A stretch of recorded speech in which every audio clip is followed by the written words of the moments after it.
Bien, jóvenes, el día de hoy vamos a conversar un poco sobre la tricomoniasis y la yardiasis. ¿Qué vamos a hablar de ello? Sobre factores de virulencia, mecanismo patogénico, respuesta inmune, criterios de diagnóstico, que ahí básicamente nosotros intentamos detallar, en prevalencia y control, y algunos que otros trabajos de investigación que se han realizado, ¿no? Bueno, según esta imagen, lo que vamos a tratar ahorita en estos momentos va a ser acerca de la tricomoniosis. Hay que entender que tanto tricomonas como yardia tienen dos hábitats diferentes, ¿no? En el caso de tricomonas, su hábitat es genitourinario, ¿de acuerdo? Dentro de las generalidades, se conoce que la tricomoniasis es una infección de transmisión sexual, genera una alta morbilidad y a causa de ellos una infertilidad. Según la OMS, existen 276 millones de infecciones anuales y el agente etiológico, como ya se ha mencionado, es Trichomonas vaginalis, ¿no? Ya hemos visto en la clase anterior, el trofozoito mide entre 10 a 25 por 7 a 8 micrómetros, ¿no? Su forma evolutiva básicamente es el trofozoito, pero se especula de un pseudoquiste. De acuerdo, este pseudoquiste suele presentarse o relacionarse, mejor dicho, con ciertas enfermedades neoplásicas, ¿no? Y también se ha evidenciado que este pseudoquiste, que digamos es una forma más esférica del trofozoito, se ha dado también en cultivos in vitro, ¿no? Tiene una forma oval, también piriforme, pero también se habla de una forma ameboide, ¿no? Es uninucleado, presenta 6 cromosomas y contiene un genoma de 160 megapares de bases donde se ubican 46.000 genes, perdón.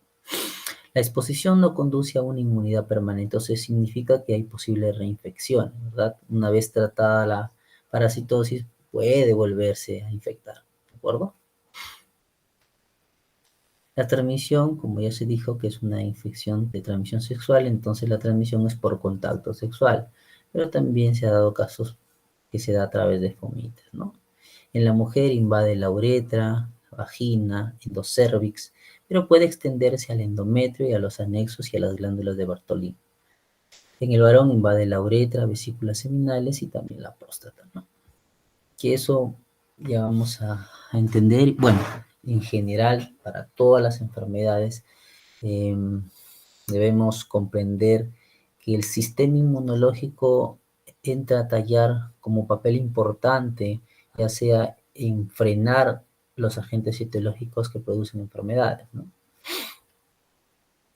Dentro de los factores de violencia podemos mencionar que hay mecanismos que dependen del contacto, o sea, cuando entra a tallar el protozoo junto con el endometrio en este caso, ¿no? Y hay otros mecanismos que son independientes del contacto, o sea, no hay necesidad de que entre en contacto, para la redundancia, entre el parásito y el hospedador, ¿no? Dentro de los mecanismos dependientes de contacto, ¿no? Que ya hemos dicho que se basa en la unión del parásito, podemos ver la adhesión y la fagocitosis, ¿no? Vamos a detallar un poco más sobre ese proceso de la adhesión. Y el mecanismo independiente de contacto se basa en la secreción de sustancias tóxicas. Entre ellos tenemos, por ejemplo, las cisteinproteasas, factores de desprendimiento celular, ¿no? Que se conocen como las CDF, y presencia de virus de doble cadena, ¿no? Se ha establecido que existen virus que, digamos, le proporcionan dentro de su batería genética a tricomonas para que genere un efecto aún mayor en su patogenia, ¿no? Y también en el mismo caso para la presencia de micoplasma hominis, ¿no? Que también le proporciona digamos, esas herramientas genéticas a tricomonas y genere una mayor patogenicidad. Dentro de los factores de virulencia tenemos los mecanismos dependientes de contacto, entre ellos, ya vuelvo a repetir, la adhesión, todas las proteínas que implican en la adhesión, la más importante es la proteína de adhesión 65. ¿De acuerdo? Esta proteína es la que entabla el primer contacto que se da entre el trofozoito y la célula receptora. En este caso sería la célula vaginal. ¿De acuerdo? Muy bien. También podemos mencionar que los mecanismos independientes de contacto, ¿no? Es mediante la secreción de las cisteínproteasas, tenemos una gran gama de proteínas, ¿no? De proteasas, ¿no? En este caso, por ejemplo, tenemos la CP30, que básicamente el numerito es por el peso molecular que manifiesta estas proteínas. Y acá está en este lado la función que genera, ¿no? Por ejemplo, la desorganización del citoesqueleto se le atribuye a esta proteína, ¿de acuerdo? De manera general, todas las proteasas que genera tricomonas tienen que, o se debe entender, mejor dicho, que necesitan cofactores, ¿de acuerdo? Entonces, estos cofactores, ¿de dónde lo van a obtener? Del hospedador. Entonces, el hospedador proporciona ciertos componentes para que estas proteasas puedan ejercer sus funciones, ¿no? Bueno, ahora, sabiendo ya los factores de virulencia de trofozoito, ¿no? De tricomonas, vamos a entender que generan un mecanismo patogénico a causa de ello. Pero estos mecanismos patogénicos también implican mucho el nicho donde se va a establecer el parásito. En otras palabras, pues hay factores para que se dé el mecanismo patogénico que dependen del hospedador y otros que dependen del parásito, en este caso, ¿no? Entonces, esos factores dependientes del hospedador podemos mencionar el pH, hormonas o ese cambio hormonal que básicamente se da más en las damas, por eso es que el efecto más prevalente, por así decirlo, ocurre en las damas, ¿no? El hierro, zinc, calcio, como hemos mencionado, son, digamos, elementos, en este caso metálicos, que proporcionan esa eh, presencia de coenzimas para la función de las proteasas, ¿no? En este caso. Y hay los factores que dependen ya de tricomonas, ¿no?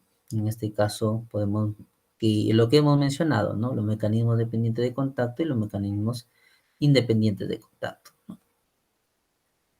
Dentro de los, digamos, mecanismos que están relacionados al hospedador, entre ellas podemos mencionar eh, el cambio hormonal que ocurre en el caso de las damas, ¿no?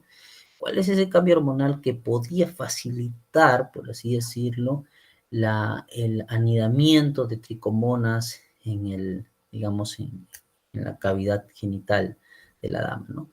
Acá mostramos en esta imagen el ciclo menstrual, ¿no? En el caso de las, se puede observar que el nivel de progesterona, ya cuando se va, bueno, estamos entre los 17 a 30 días, estamos ingresando a la fase lútea, ¿no? Donde ya el endometrio, digamos, comienza a generar la capa funcional donde se va a colocar el huevo, ¿no? El fecundado, ¿no?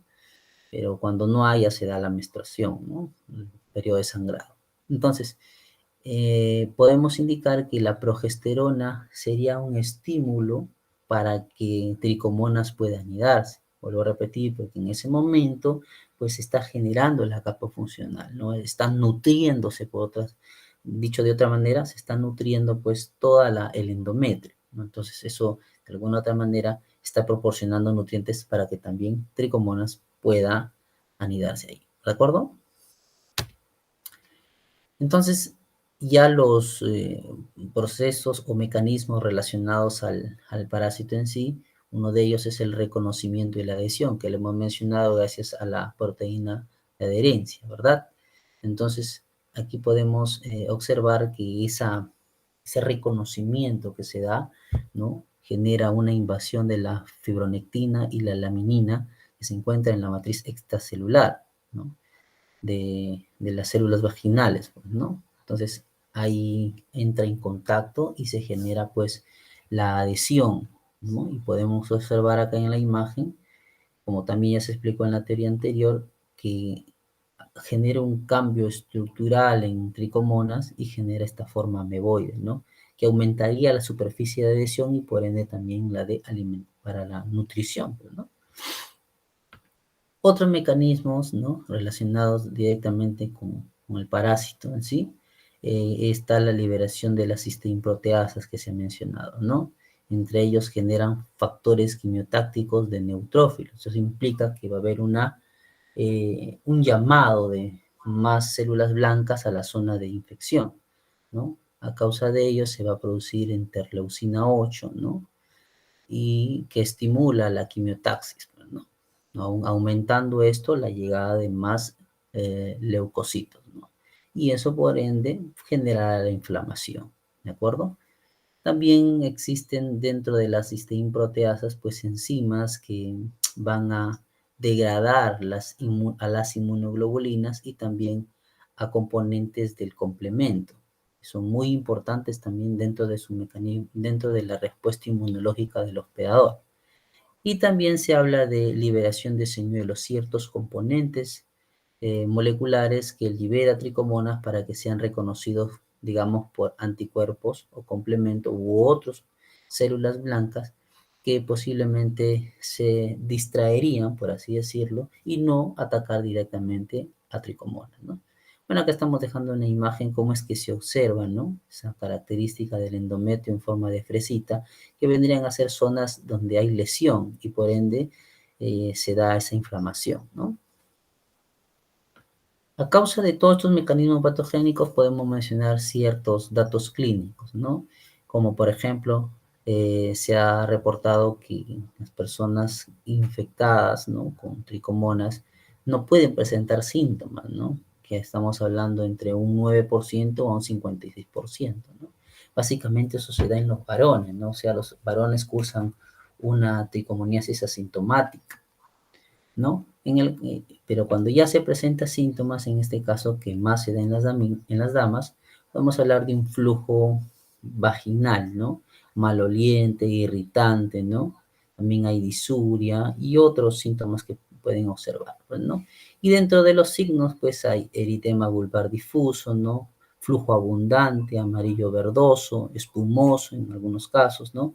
Inflamación de la pared vaginal, el cervix en apariencia de fresa, como hemos visto en la imagen anterior, ¿no? Claro está que no en todos los casos se va a dar esto, ¿no? Por eso es que ahí también se está reportando ciertos porcentajes, ¿no? Dentro de la respuesta inmune podemos indicar que primero, como en toda respuesta inmune, pues se activa la inmunidad innata inespecífica, ¿no? Y que eso se debe gracias a las barreras cutáneas, la mucosa, la presencia de lisosimas, ¿no? Y otras enzimas que podrían protegernos, pues, ¿no? Además de las proteínas de fase aguda, ¿no? Hablamos de proteína C reactiva, ¿no? Y pues, la presencia de fagocitos, ¿no? Como mecanismo de respuesta primaria y también la presencia de complemento. Ahora, si nosotros enfatizamos que el complemento actúa a este nivel, estaríamos hablando de la activación de la vía alterna del sistema del complemento, ¿no? A diferencia en Yardia, que ya vamos a ver que se activa básicamente la vía clásica, ¿no? En segundo lugar, actúa el sistema unitario adaptativo, donde hay una estimulación de linfocitos T, linfocitos B y la producción de anticuerpos. Pero esta producción de anticuerpos, vuelvo a repetir, es temporal, no, digamos, no genera un efecto protector. Presentan una respuesta del tipo Helper-1 con producción de interleucina 2 e interferón gamma, pues que propiciaría la fase proinflamatoria, ¿no? Dentro de los criterios de diagnóstico que podemos ver en la tricomoniasis, ¿no? Es la anamnesis, pues hay que hacer un diagnóstico clínico adecuado y también un diagnóstico epidemiológico, que son las primeras partes previas al diagnóstico de laboratorio. Dentro del diagnóstico clínico tenemos la exploración, ¿no? Realizada por el médico, ¿no? ¿no? Hay presencia de disuria, ¿no? Y como ya hemos visto dentro de la sintomatología, en ciertos porcentajes pues se presenta una secreción verde amarillenta. También es algunos factores que pueden dirigirnos que sea una infección por tricomonas, pues un pH vaginal de 4.5. Sabemos que un pH de 4.5 a 4, pues se debe a la presencia de lactobacilos, que son la flora Doderlein normal de la cavidad vaginal, ¿no? En ese sentido, normal si encontramos un pH a ese rango, pero si ya el pH aumenta a 5, 5, 5, eso implica que el nivel de lactobacilos ha disminuido, por ende no hay producción de ácidos y se comienza, digamos, a incrementar el pH. Y eso propiciaría aún más pues, la presencia de tricomona, aunque también se puede relacionar con la presencia de Gardnerella, pues una vaginosis bacteriana. Pero también hay una pruebita rápida que se realiza, que es el test de HIV, ¿no? Si el test de HIV sale negativo, entonces, y con un pH, digamos, de 4, 5 a más, entonces no direccionaría más a que sea una infección por tricomona y no por Gardnerella, ¿de acuerdo? Esta prueba del test de HIV, de WIS, perdón, es una pruebita rapidita que se hace con un exudado vaginal a través de un hisopado y se coloca KOH, ¿no? Y uno tendría que percibir el olor, pues, amoniacal, a pescado podrido, algo así, ¿no? Entonces uno puede descartar, vuelvo a repetir, de una vaginosis bacteriana por Gardnerella, básicamente, ¿no? Dentro del diagnóstico que podríamos realizar, tenemos el examen directo en fresco, ¿no? O en seco también mediante coloraciones, ¿no? Secreciones vaginales, ya sean secreciones uretrales y también, ¿por qué no, orina, ¿no? Y estas técnicas básicamente tienen una sensibilidad entre el 50 y 70%, ¿no? También podemos hacer cultivos, ¿no? Ahí están los medios que básicamente se utilizan, aunque en la rutina no se utiliza, más para investigación, ¿no? Y aumentan una sensibilidad en el diagnóstico a un 97%, ¿no? Son técnicas directas, ¿no? Donde vamos a evidenciar la presencia del parásito. Biotécnicas un poco más indirectas como ELISA, IFI, inmunocromatografía, ¿no? Más nos dirigen a la presencia de anticuerpos, ¿no?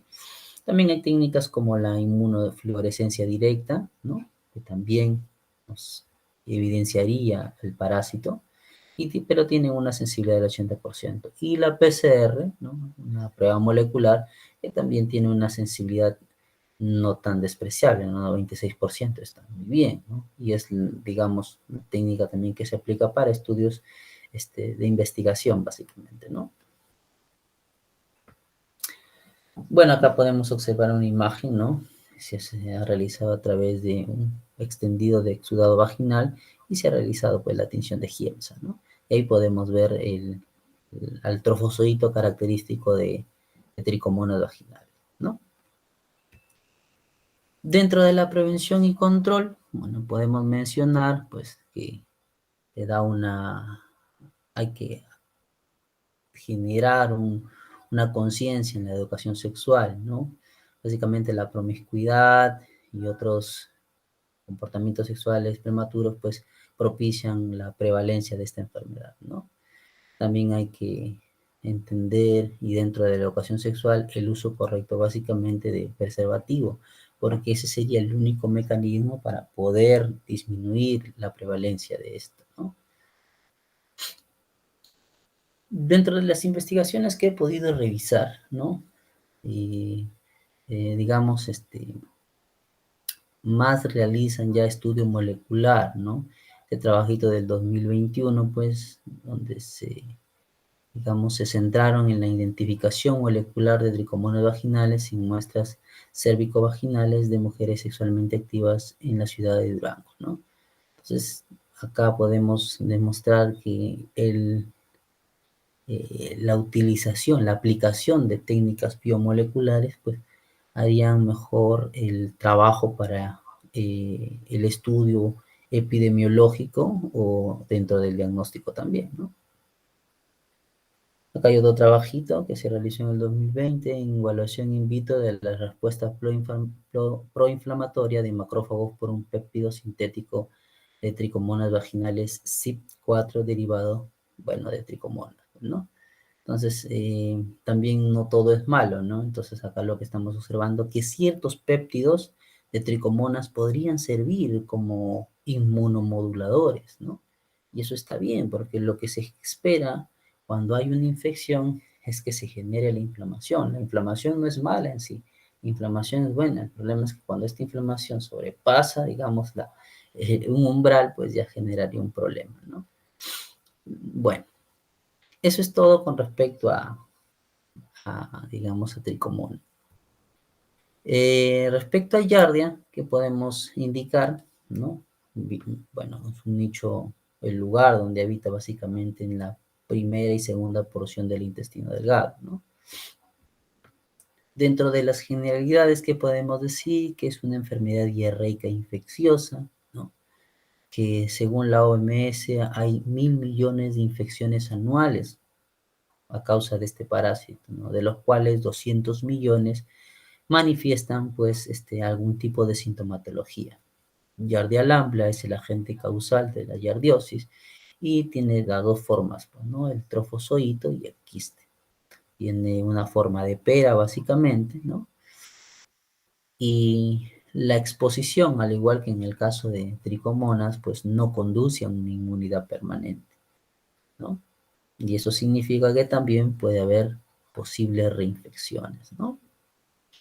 Ya habíamos mencionado también en la teoría que eh, dentro de Giardia lamblia, como especie, hay grupos genéticos, o sea, hay genotipos de Giardia lamblias, ¿no? Por eso ya no se habla de que sea una especie, como dice acá, sino se habla de un complejo de Giardia lamblia, ¿no?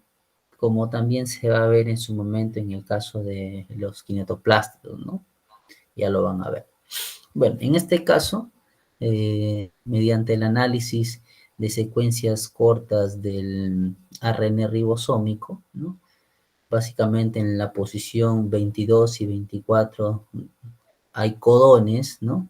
Que se diferencian y esa diferencia genera tanto el genotipo A y genotipo B dentro de los 8 genotipos que hemos mencionado en la clase anterior que afecta básicamente al humano. Pero también, claro está, que afecta a otros hospedadores, ¿no? Si se dan cuenta acá el perro, ¿no? El gato. Entonces podríamos estar hablando de una zoonosis. Bueno, ahora ya se conoce que ya la yardiasis es una zoonosis porque ellos vendrían a ser el reservorio de estos parásitos en sí, ¿no? Bueno, y acá está el nombrecito que se le ha atribuido, ¿no? Como propuesta para esos grupos genéticos dentro de Yardia lamblia, ¿no? La transmisión básicamente es vía fecal-oral, ¿no? Y frecuentemente se da en niños, en viajeros o en inmunocomprometidos. El ciclo biológico, como ya se conoce, pues, ¿no? Aquí lo pueden observar, haciendo un repaso de básicamente la ingesta de quistes, ¿no? Estos quistes se disgregan, se sale el trofozoito, ¿no? Y se adhiere pues al epitelio intestinal, ¿no? Generando ya su patogenia que lo vamos a ver, ¿no?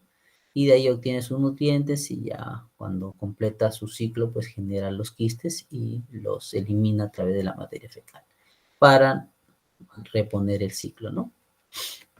Dentro de los factores de virulencia también podemos detallar ciertos mecanismos que depende del contacto, porque ya sabemos que ya después a través de su disco suctorio se une, pues, no al epitelio intestinal, y también mecanismos independientes de ese contacto. Dentro de mecanismos dependientes de contacto, pues vamos a indicar la adhesión. Vuelvo a repetir que es a través del disco ventral o disco suctorio, pues que se da contra el epitelio intestinal. También hay ciertas proteínas variables de superficie, ¿no? Que expresa, ¿no? Giardia y que esto causa algunas complicaciones, ¿no? O dentro de las complicaciones que se dan, ¿no? Existen también proteínas, ¿no? Las proteínas ricas en cistina, ¿no? La CRP, en este caso de 136 kilodaltos, que se especula que sea una parasafarofotoxina. Las sarafotoxinas son, digamos, toxinas que se han encontrado en serpientes, ¿no? Que producen ciertos dolores abdominales, vómitos, náuseas, ¿no? Entonces, como ese efecto se ve en este tipo de proteína rica en cistina, entonces se especula de que tengan, digamos, la misma actividad. Por ende, se ha mencionado de esa manera como una parasarafotoxina. ¿De acuerdo? Mecanismos independientes de contacto básicamente se da por la secreción de ciertas sustancias como proteinasas y cistinproteasas, ¿no? Ya lo vamos a ver cuál es su implicancia en el efecto patogénico, ¿no? Dentro del mecanismo patogénico podemos agruparlas en varios mecanismos, ¿no? Entre ellos tenemos un mecanismo traumático que básicamente se da por la adhesión, ¿no? Del disco suctorio al epitelio intestinal, ¿no? Entonces, ese mecanismo genera una obstrucción, por así decirlo, y no genera la función del enterocito en este caso. Hay también un mecanismo patogénico del tipo enzimático, ¿no? Que, digamos, a través ya de las proteínas, por ejemplo, las cistinproteasas que hemos mencionado, pues generan una acción, ¿no? Podemos mencionar entre ellas las catexinproteasas, ¿no? Que como ven aquí en la imagen, Giardia la produce y esto genera pues una desintegración de la bilina, que es parte del citoesqueleto del enterocito, ¿no? De esas células calciformes, o caliciformes, perdón, ¿no? Que, que revisten el epitelio intestinal, ¿no? También esa catexin proteasa inhibe la acción de la CXL8, que es, digamos, un interleucina, ¿no? Una quimiosina que genera el efecto del llamado de polimorfos nucleares a la zona de infección, ¿no? Entonces, al no haber esta quimiosina, entonces no va a haber, digamos, llegada de esos polimorfos nucleares, ¿no? Y también pues genera otro efecto como por ejemplo la secreción mayor de moco, ¿no? Y de alguna u otra manera generaría una mayor permanencia de Giardia adherido al enterocito, ¿no? También produce entre esas enzimas la arginina deiminasa, ¿no? Que es básicamente una enzima que degrada la arginina citrulina, inhibiendo el proceso de la formación de ciertos componentes importantes para la respuesta inmune. Entre ellos, por ejemplo, la no producción de óxido nítrico, que también se viene sumada con la flavohemoglobina que produce Giardia, ¿no? Que inactivaría el proceso, perdón, la acción del óxido nítrico. Y ya sabemos que el óxido nítrico es muy importante para la defensa del organismo frente a cualquier agente que se ubique en el intestino, ¿no? No solamente para Giardia. También tenemos la arginina, que también es degradada, ¿no? Ya la mencionada arginina deiminasa, que disminuye las poliaminas, y estas poliaminas, ¿no? Ya no generaría una proliferación de las células, digamos, del enterocito, ¿no? Porque además podemos observar acá que a causa de esas proteínas variables de superficie, ¿no? Genera un efecto de desintegración de la estructura del revestimiento epitelial del intestino, ¿no? Y eso causaría que, pues, una desintegración y una apoptosis, o sea, muerte de las células, ¿no? Propiciadas, ¿no? Por la presencia de esas proteínas variables de superficie que activarían ciertas caspasas implicadas en el proceso de la desintegración de células, ¿no? Y por ende propicia pues la activación de los linfocitos CD8, que básicamente serían citotóxicas, ¿no? O sea, generan la apoptosis en otras palabras. Entonces, al haber deterioro de esta, digamos, de esta revestimiento por las células caliciformes, pues se generaría esa falla en la permeabilidad y por ende pues una salida de agua, ¿no? Y obviamente minerales, ¿no? Solutos que propiciarían la diarrea. Otro mecanismo muy importante es la disbiosis, o sea, ¿no? Un desequilibrio de la microbiota.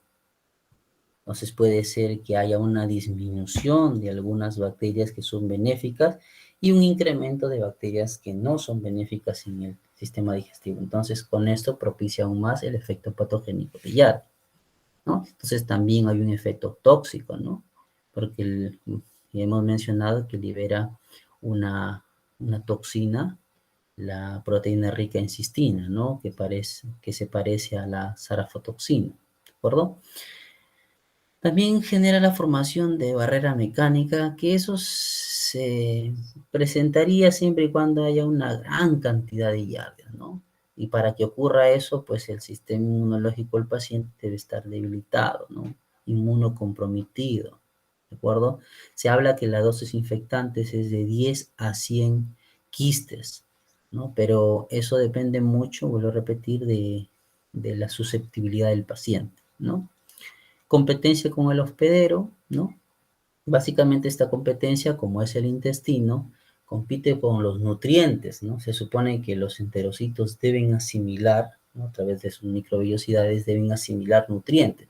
Pero si Giardia ya está, digamos, generando un traumatismo y formando, digamos, por así decirlo, una formación de barreras, ¿no? Entonces ya el enterocito no va a poder asimilar los nutrientes. Entonces, ¿quién se va a encargar de asimilarlo?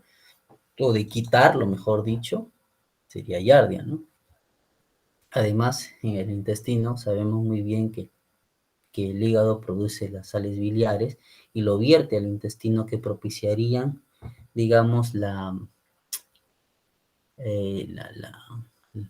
digestión de lípidos, ¿no? Entonces, si es que lo utiliza Yardia para su alimentación, para su nutrición, entonces no habría una buena digestión de lípidos. En ese caso, pues las heces saldrían pues con alto contenido en grasa, ¿no? O sea, se evidenciaría pues unas heces esteatorreicas, ¿no? Entonces ahí nos indicaría también una posible afección por Giardia, ¿no? Ruptura de uniones celulares, ¿no? Si se dan cuenta aquí, ¿no? Se da una ruptura también a causa de la proteína variable de superficie, se desliga, ¿no? Ya no hay esa conexión entre célula y célula, ¿no? La actina básicamente que es la encargada de esa unión, pues se desintegra y a causa de ello también podría ingresar Giardia, ¿no? Podría invadir al menos en esta zona y ciertas bacterias que se encuentran en el intestino, ¿no? Entonces incrementarían el cuadro patogénico, ¿no? También se da la apoptosis, como ya hemos visto, ¿no?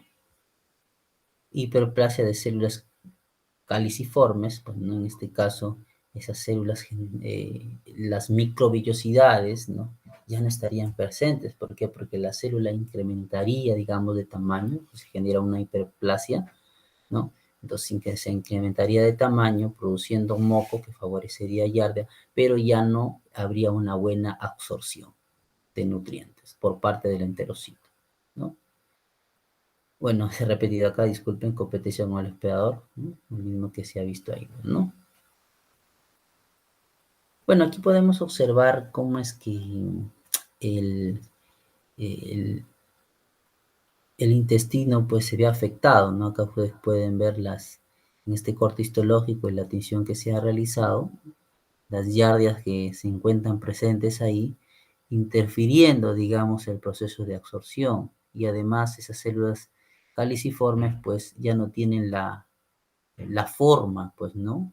Ya están, digamos, atrofiadas, ya no tienen esas microbiosidades características que ampliarían, pues, eh, la acción de absorber los nutrientes, ¿no? Entonces ya hay esa desintegración, ¿no? A causa de estos mecanismos patogénicos se, se manifiestan ciertos síntomas, ¿no? Que también, al igual que en todos los casos, puede de afecciones por diferentes parásitos, no en todos es el 100% de síntomas que se dan comúnmente, ¿no? Me refiero a que no son patognomónicas en la mayoría de los casos. Siempre hay cierto porcentaje de esas manifestaciones, como por ejemplo la diarrea, ¿no? En yardiosis, pues se encuentra en un 63%, ¿no? Estamos hablando casi de 10, 6 presentarían los síntomas, ¿no? Y además la diarrea no es específica, ¿no? Podría deberse a otro tipo de afección por diferente agente etiológico, ¿no? Por eso también se habla que dentro del diagnóstico hacer, pues, ¿no? Un diagnóstico diferencial. Déficit de absorción de lactosa, ¿no? ¿Por qué? Porque como los enterocitos, ahí se encuentran las disacaridasas, ¿no? Entre ellas la lactasa, pues como el enterocito se ve, digamos, afectado, no va a asimilar estos azúcares. Y también podrían salir, pues, con la materia fecal. Y hay una pruebita que lo vamos a detallar en el diagnóstico que nos ayudaría a dirigir si podría ser un proceso de mala absorción, ¿no? Que es básicamente lo que se da en una infección o una hiperinfección con Giardia, ¿no? Que básicamente se da en niños o inmunocomprometidos. En algunos casos hay estreñimiento, ¿no? Hay una deficiencia de absorción de vitamina B2 y todo esto se complica porque ya hay una alteración en el enterocito, ¿no? Flatulencias, atorrea, ¿no? Heces con alto contenido de grasa, ¿no? También se da presencias de lienterías, ¿no? Hay una disminución en la digestión del alimento, ¿no? No se da una adecuada digestión. Dolor y distensión abdominal, ¿no? Fatiga, anorexia, náuseas, pérdida del apetito, no se vuelve inapetente, ¿no? Vómitos, también hay presencia de moco en las heces porque las células, vuelvo a repetir, caliciformes, pues se hipertrofian, y a causa de ello generan moco, ¿no? Entonces estos salen con la materia fecal. Y en algunos casos fiebre, ¿no? Que es muy poco y raro, ¿no? Como dan acá. Bueno, y la fiebre no es patognomónico de ninguna enfermedad, es una reacción del cuerpo en realidad, ¿no? Dentro de la respuesta inmune, en este caso, de la misma manera que en tricomonas, pues se activa tanto la inmunidad innata como la inmunidad adaptativa, ¿no? Dentro de la inmunidad innata, ¿no? Podemos evidenciar que se da básicamente una respuesta celular, ¿no? Giardia entra en contacto con, digamos, con los macrófagos del intestino, ¿no? Y fagocita, ¿no? Entonces, genera la célula presentadora de antígeno, activa la CD4, ¿no? Las T helper, y estas pues producen interferón, ¿no? En este caso interferón gamma. Y este interferón gamma propicia la activación de macrófagos, digamos, de llamar a más macrófagos para que hagan el proceso de fagocitosis, ¿no? Fagocitan ciertas giardias también propiciadas por la presencia de anticuerpos digamos, en una posible segunda infección, ¿no? Y dentro de la inmunidad humoral, pues vemos que una vez activadas las células B, como ya conocemos inmunología, sabemos que se presenta del macrófago a la CD4, y la CD4 T helper 2 y de la T helper 2 a células del linfocito B. Estas células del linfocito B generan las inmunoglobulinas tipo IgM, IgG y también IgA, ¿no? De las cuales estas comenzarían el proceso de opsonización, ¿no? Comienzan a atrapar a las giardias, ¿no? ¿no? Reconocen y después pues se activan neutrófilos y monocitos para hacer aún más el proceso de fagocitosis que se da pues en la parte de la respuesta inmune innata, ¿no? Y las IgA están básicamente implicadas en la citotoxicidad celular dependiente de anticuerpos, ¿no? También se habla de una activación del complemento que se da pues digamos, a favor de las inmunoglobulinas tipo M y del halotipo IgG3, ¿no? Dentro de los criterios de diagnóstico podemos evidenciar que eh, podría dirigirnos un diagnóstico posible para yardiosis, una disminución notoria del apetito, o sea, el paciente es inapetente, no quiere comer, ¿no? Básicamente, ¿no? El pecio se ha estacionado, ¿no? o sea, no aumenta de peso, no hay crecimiento, ¿no? Entonces, en esos niños, cuando la giardiosis es crónica, pues ellos mantienen, al contrario, disminuyen, ¿no? Se vuelven anoréxicos, ¿no? Hay un dolor básicamente epigástrico, ¿no? Que propiciaría una idea de que sea giardiosis. Hay una diarrea crónica, ¿no? O intermitente, pues, ¿no? De posiciones esteatorreicas, ¿no? Como he mencionado también con presencia de moco, liantéricas, ¿no? Y dentro de ya las técnicas diagnósticas, no tenemos unas complementarias, ¿no? Como podemos mencionar que se realiza el hemograma, aunque el hemograma se realiza para, en general, para múltiples infecciones, ¿no?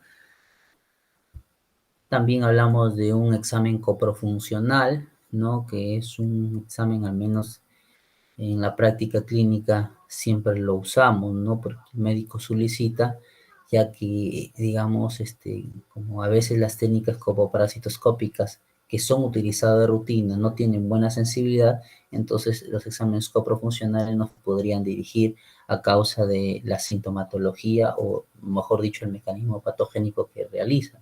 Por ejemplo, habíamos mencionado de que las disacaridasas no funcionan, por ende, no van a ser degradados ciertos azúcares, ¿no? Y estos azúcares pueden ser detectados en la materia fecal. Entonces, la presencia de esos azúcares en materia fecal nos indicaría de una mala absorción, que se relacionaría con la giardiosis o con la presencia de giardia a nivel de intestino, ¿no? También si es que visualizamos, porque a veces las heces estetorreicas no se visualizan, ¿no? Entonces, haciendo una pruebita, podemos, por una pruebita microscópica, es decir, podemos evidenciar si es que hay grasas o no. Si es que hay bastantes grasas, entonces habría un problema también de mala digestión de lípidos, ¿no? Entonces también nos dirigiría a una giardiosis o a cualquier tipo de agente etiológico que causaría ese mismo efecto, ¿no? Entonces el coprofuncional es importante. Dentro del coprofuncional podemos determinar el pH, podemos determinar leucocitos o moco, grasas, ¿no? Azúcares reducidos y hasta, ¿no? Se realiza. Y las típicas pruebas copoparasitoscópicas, ¿no? Ahí se hacen los estudios, ¿no? De materia fecal, básicamente, ¿no? Y ya se ha hablado de las de concentración, evaluaciones directas, ¿no? Básicamente, para Yarde hacía simplemente una evaluación directa y aumentaría la sensibilidad de los exámenes copoparasitoscópicos si hacemos de 3 a 5 o hasta 7, ¿no? O sea, si habláramos de muestras seriadas, ¿no? Dentro de las técnicas de concentración, la que en la práctica clínica he utilizado, por así decirlo, es básicamente el Telemann, pues una prueba rápida, ¿no? Aspirado duodenal, ¿no? También se puede realizar, y el enterotest, que es, el enterotest ya es, digamos, una pruebita que se realiza a través de una cápsula de gelatina, ¿no? Se hace que el paciente, particularmente nunca lo he utilizado, ¿no? Pero al menos la Biblia reporta que eso debe ser consumido por el paciente con sospecha de ardiosis, ¿no? Que tenga un coproparasitoscópico negativo, ¿no? Entonces se lo asimila, lo pueden dar tecito, ¿no? Y el paciente indican que debe caminar aproximadamente 4 horas para que así el estómago cumpla su función y degrade esa cápsula y sea eliminado a través de la materia fecal, y así también la cuerdita de nylon pues se dirija hasta la primera porción del intestino, básicamente el duodeno, ¿no? Entonces ahí durante esas 4 horas pues se va a impregnar del contenido duodenal. Pasadas las 4 horas se extrae el hilo, pues, ¿no? Y se coloca en una plaquita, se exprime, por así decirlo, todo el hilo, y de ahí se toma una alícuota y se analiza entre lámina y laminilla, ¿no? Y ahí buscaremos, pues, a trofozoitos, ¿no? En el ELISA también se hace el ELISA, ¿no? Que es básicamente para detección de anticuerpos, aunque no es muy utilizado para el diagnóstico de laboratorio, pero sí para estudios epidemiológicos, ¿no? La inmunocromatografía también, una prueba rápida que se podría, al menos, para hacer estudios también epidemiológicos. La PCR también se está utilizando, ¿no? Para la parte clínica no mucho, pero sí para las investigaciones. Y los cultivos de igual manera, básicamente para investigación, ¿no? Dentro de la prevención y control podemos mencionar pues que debemos evitar el consumo de agua no potable, ¿no? Tener adecuadas prácticas de higiene sanitaria, ¿no? Que lavarse las manos, ¿no? Preparar los alimentos, lavarlos bien, qué sé yo, ¿no? Evitar alimentos contaminados, ¿no?